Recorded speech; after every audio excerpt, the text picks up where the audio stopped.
$13.3 billion বিশাল মার্কিন রণতরী USS Gerald আর Ford সাগরের বুকে যেন এক ভাসমান শহর, যার ডেক থেকে গর্জে ওঠে F-35 লাইটনিং এবং সুপার হর্নেটের মতো সব আধুনিক মারণাস্ত্র।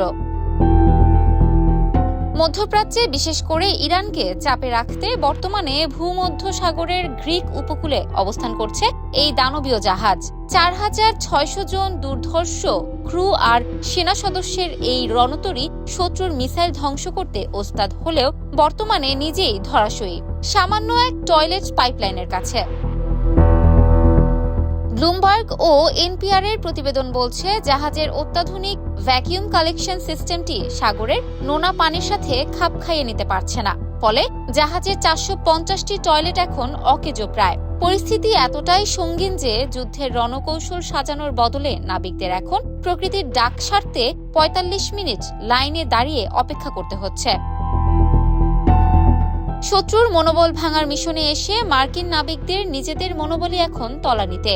একদিকে টয়লেট বিপর্যয়, অন্যদিকে 6 মাসের ডিউটি গড়িয়েছে 9 মাসে। পরিবারের কাছে ফেরার সুযোগ না থাকায় চরম হতাশায় ভুগছেন তারা। পশ্চিমা গণমাধ্যমের দাবি, এই নরক যন্ত্রণা থেকে একবার মুক্তি পেলে অনেক অভিজ্ঞ নাবিকই হয়তো আর কখনোই নৌবাহিনীতে ফিরতে চাইবেন না।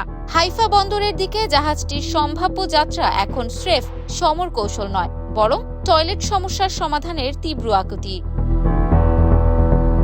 রয়টার্স ও ইউএস নেভাল ইনস্টিটিউটের তথ্য মতে, সমরাস্ত্রের ঝনঝনানি থাকলেও জ্যাম হয়ে যাওয়া পাইপলাইনের কারণে জাহাজটি এখন আক্ষরিক অর্থেই এক ভাসমান ভাগাড়ে পরিণত হওয়ার আশঙ্কা রয়েছে। ইফফাত আরা আইরিন, ক্যাম্পাস টাইমস।